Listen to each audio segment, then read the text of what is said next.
You've been kind of the front of the Leafs are going to put the screws to Marner. Like, no one else is really putting that out there that I've seen anyways. You've kind of been the guy that's remained consistent with it. And again, if we're talking about condensed schedule, hey, the time is now, Toronto. If you're going to end up moving Mitch Marner, and then part of the case is being that you're going to weaponize some of the extra cap space you're going to get, what's the latest that you're hearing on Marner? Oh, yeah, this is the week. I mean, if it's going to happen, there's a strong likelihood that it happens this week. What's the thought process? I would say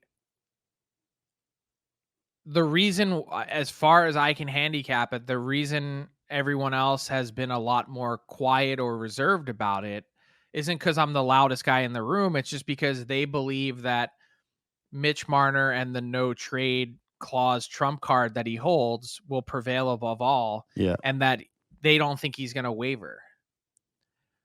I don't think it's in his best interest not to. Like, I truly believe that between now and whenever the transaction period ends, whatever you view that as, I think the Toronto Maple Leafs are going to do everything within their power to try and make something happen.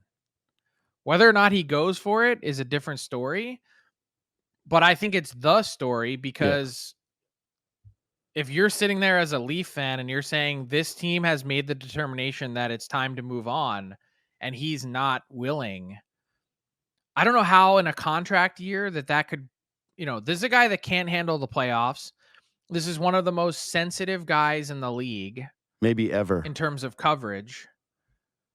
How's it going to work out for him next year when the Leafs tell everyone, yeah, we tried to move him and he said no? Well, that's the thing is I do wonder if it's quiet because they don't want that out there and that they do fear that he isn't going to move it. So my guess would be, because the camp has been pretty clear, right? They've told everyone, like, hey, they're not going to move it. They're not going to move it. They're not going to move it. Because that's what you do, right? Yeah, you for flex sure. your muscles and you talk tough and you say, hey, we're not going to do that. Yeah, so my what other avenue makes any sense for that? No, you're like, I'm with you. But what I'm saying is the move here then that the team, like when you're saying, hey, it's this week, that they've already been doing some quiet shopping, that they've already basically put the feeler out, and that then they're going to approach him being like... They're always putting the feeler out. But that's what I'm saying. Living talks to everyone. But they haven't actually talked to Marner's camp about this yet until they bring him their own list and go, we can actually get some things done with the following teams.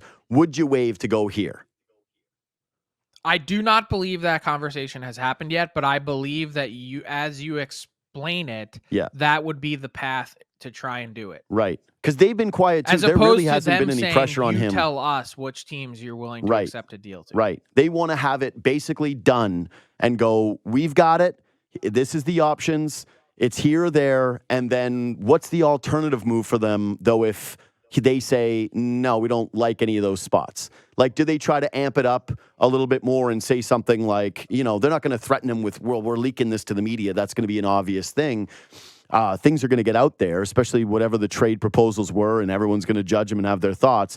But do you think that they would remove extending him? Because that's the real question that a lot of people have. Extending him is not on the table. Yeah, as far as I know. So that's just his camp. camp. He's already verbalized it, and this is again potentially a protective measure. Yeah.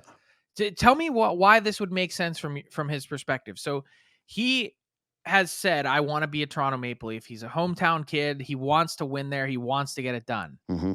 So if that part is true, which I believe it is, why would you then also say we're not talking extension?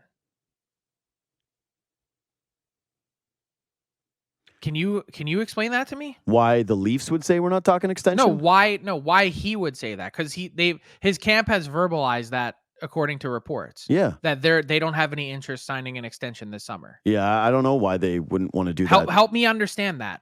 Why they wouldn't want to? So you don't want to get traded and you don't want to sign an extension. What do you want to do? Yeah, it's weird.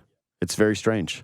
But I believe that's a protective measure because I don't think under any circumstance the Toronto Maple Leafs have interest in re-signing Mitch Marner to an extension. Yeah. Which, again, goes back to the crux of, Frank, why have you been so far out there saying, well, read between the lines. Yeah. We don't want to extend you. He's saying we don't want to extend. If you don't, I'm not breaking up with you, or you're not breaking up with me. I'm breaking up with you. Like it's that move. It's that same move. 100%. So, but think about it from a pure like let's take all the emotion out of it. Let's think about this as a pure asset management play. Mm-hmm. You have a top 10 player or top 15 player in the league. Sure. You are not extending him, meaning 1 year from now it's over. This is the only you're not moving him at the deadline. Mm-hmm. So what sense would it possibly make for you to go into next season saying we're just going to use the last year of his deal and let him walk for nothing? Yeah, no, listen, I'm with you all the way on This this. is it. Yeah, I'm with you all the way on this. I don't understand why anyone looks at it from any other way. And not to say like I'm right. It's just anything else is illogical. Yeah, and I just the thing that has never made any sense to me is the defiance from the camp. And again, you're right. The posturing does make sense. That is what you kind of have to take. But if you have his best interest at heart, I don't know why you wouldn't want him to go somewhere else where he's going to be embraced, celebrated, accepted, have all this pressure off of his shoulders, and he can just go back to focus and play hockey somewhere and maybe get to stick it to the Leafs the way that, Kadri has and the way that Hyman might. Like, go do that. Like, the script is very, very friendly for the dudes that get that opportunity. And yeah, you're still going to end up with all that.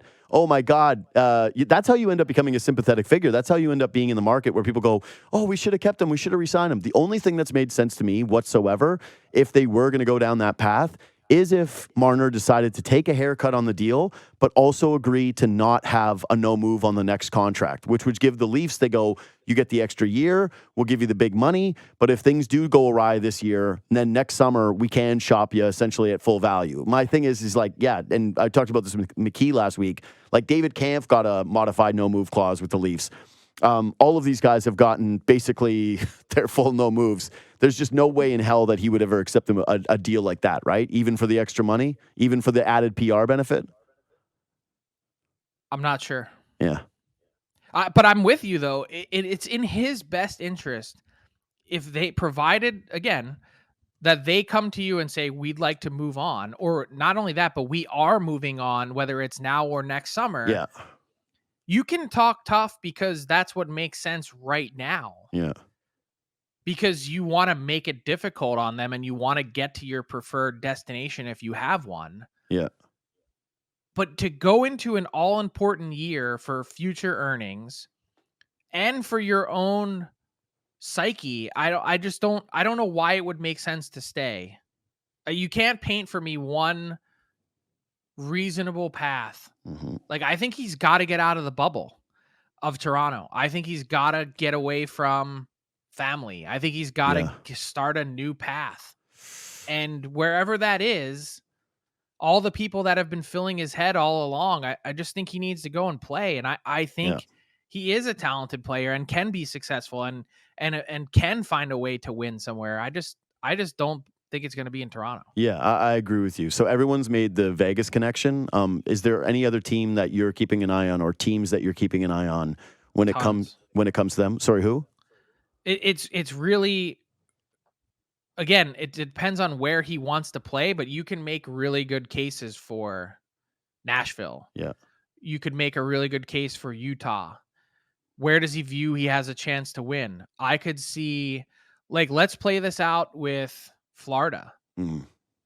Let's say the Panthers lose and Sam Reinhart walks in free agency. Is Mitch Marner not your logical replacement? I could see him making sense in Chicago to play alongside Connor Bedard, who's got the next best shot after Austin Matthews. It's Connor Bedard. Yeah. There's a ton of logical teams where I could see Carolina making a play for him. Yeah. They've got cap space. They've got assets. They've got defensemen and people that the Toronto Maple Leafs could use. There would be nothing funnier for the Florida Panthers than to blow a game 7 and have a reverse sweep, and then the answer to the offseason be like, let's go get the guy that everyone in Canada thinks is the number 1 playoff joker. Frank, hey, man, thanks so much for making time. Enjoy game 7 tonight. Cannot wait. Absolutely, brother. Frank Seravalli of the Daily Faceoff.